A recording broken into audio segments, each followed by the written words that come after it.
प्रकृतिका, founder of त्रय आयुर्वेदा। आज हम बात करेंगे मेल इनफर्टिलिटी पर। मेल इनफर्टिलिटी समय के साथ बढ़ती ही जा रही है। काफी महंगे इलाज के बाद भी कई घर सूने रह जाते हैं। पर आज मैं आपसे आपकी ही मुलाकात करवाऊंगी ताकि आप बेझिझक अपनी इनफर्टिलिटी का कारण जान सकें और कैसे इसे नेचुरल तरीकों से ठीक करना है ये भी समझ सकें। सबसे पहले हम इनफर्टिलिटी को जानेंगे कि ये है क्या। पुरुषों में रोजाना लगभग 1800 स्पर्म्स बनते हैं। ये स्पर्म्स टेस्टिस में स्पर्मेटोजेनेसिस की प्रोसेस से बनते हैं। टेस्टिस द्वारा टेस्टोस्टेरोन हार्मोन भी रिलीज होता है जो कि स्पर्म फॉर्मेशन में काफी मदद करता है। टेस्टिस शरीर के बाहर होते हैं जिनका टेम्परेचर शरीर के टेम्परेचर से 1 से 2 डिग्री कम होता है ताकि स्पर्म्स ढंग से एल्केलाइन एनवायरनमेंट में बन सके। आयुर्वेद के अनुसार अगर हमारा खाना पीना और रहन सहन अच्छा है तो हमारा मेटाबॉलिज्म अच्छा होता है या जिसकी वजह से हमारे खाए हुए भोजन का रस अच्छी क्वालिटी का बनता है और उसी रस से रक्त, मांस, मेद, अस्थि, मज्जा और फाइनली शुक्र और ओज बेस्ट क्वालिटी का बनता है। पर सोचिए, इसमें से कोई भी एक प्रोसेस में गड़बड़ हो जाए तो होगा क्या? होगा ये कि शुक्र और ओज यानी इम्यूनिटी नहीं बन पाएगी, जो कि नपुंसकता का बहुत बड़ा कारण है। आजकल की बढ़ती सेडेंटरी लाइफस्टाइल की वजह से मेल इनफर्टिलिटी बढ़ती ही जा रही है। आइए जाने कुछ और कारणों के बारे में जिस वजह से मेल इनफर्टिलिटी बढ़ती जा रही है। सबसे पहला कारण है स्ट्रेस। स्ट्रेस की वजह से टेस्टोस्टेरोन हार्मोन बिगड़ता है। टेस्टोस्टेरोन स्पर्म्स की प्रोडक्शन और क्वालिटी को बनाए रखता है। तो समझ लीजिए, अगर टेस्टोस्टेरोन बिगड़ा तो आपकी स्पर्म की क्वालिटी भी बिगड़ सकती है। दूसरा कारण है बैड हैबिट्स। बैड हैबिट्स जैसे स्मोकिंग, ड्रिंकिंग या ड्रग्स। इसके बारे में मैं ज्यादा नहीं बोलूंगी क्योंकि सबको पता है कि ये हमारे शरीर के लिए हार्मफुल होता है। तीसरा कारण है फिजियोलॉजिकल इश्यूज जैसे स्पर्म्स ही ना बनना, टेस्टिकल्स में ब्लॉकेज होना या फिर टेस्टिस में कोई भी मॉर्फोलॉजिकल डिफेक्ट होना। यानी कि अगर किसी भी शरीर के अंग में अगर मॉर्फोलॉजिकल डिफेक्ट है तो कहीं ना कहीं फिजियोलॉजी में भी प्रॉब्लम आएगी। मतलब अगर कोई भी ऑर्गन जो नॉर्मल वर्किंग करता है तो उसकी वर्किंग में बाधा आएगी। अगर टेस्टिस की मॉर्फोलॉजी जन्म से ही या किसी एक्सीडेंटल इश्यूज की वजह से बिगड़ती है तो कहीं ना कहीं स्पर्म्स पर भी इफेक्ट पड़ता है। अगला कारण है पैथोलॉजिकल इश्यूज जैसे टेस्टिस में कोई इन्फेक्शन या इंजरी हो जाना या कोई सिस्ट या ट्यूमर बन जाना। अगर आपकी टेस्टिस में किसी भी तरह की कोई इंजरी या ट्यूमर बन जाए तो समझ लीजिए आपके फंक्शंस भी बिगड़ेंगे और अगर फंक्शन बिगड़ेगा तो कहीं ना कहीं स्पर्म का जो फॉर्मेशन है वो बिगड़ेगा। अगला कारण है स्टेरॉइड्स। कई लोग मसल गेन करने के चक्कर में स्टेरॉइड्स लेना शुरू कर देते हैं जो कि मेल इनफर्टिलिटी का बहुत बड़ा कारण बनता जा रहा है, इसलिए स्टेरॉइड्स ना लें। इससे अगला कारण है दवाइयों का सेवन करना।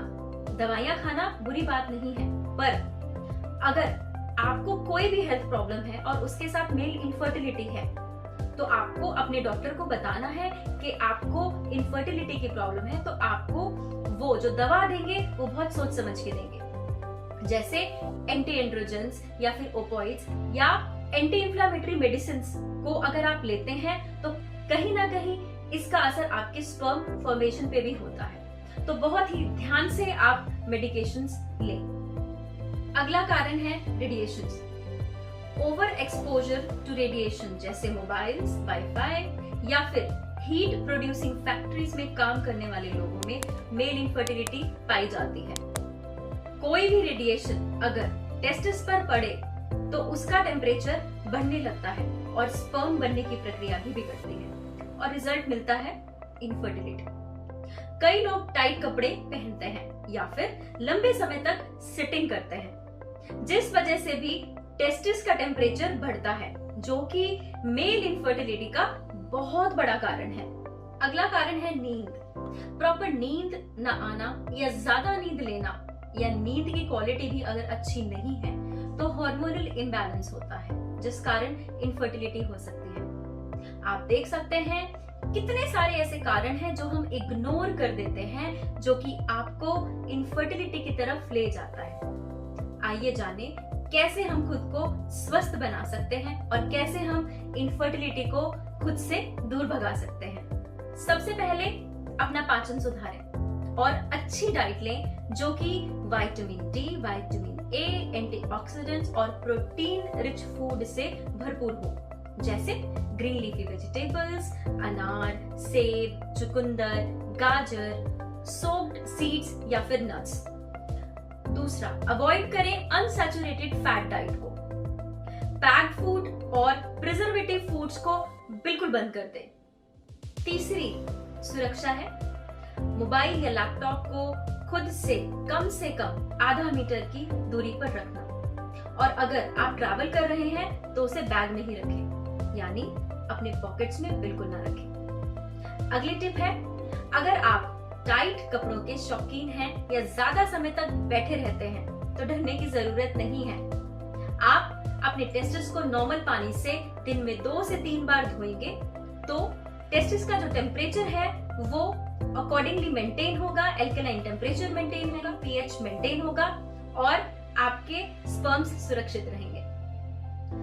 अगली टिप है नींद 7 से 8 घंटे जरूर लें और साउंड स्लीप के लिए मेडिटेशन या प्राणायाम का सहारा ले सकते हैं। ये कुछ छोटी छोटी बातों का आप ध्यान रखेंगे तो आप इनफर्टिलिटी के शिकार नहीं होंगे। अब हम बात करेंगे सीमन एनालिसिस पर।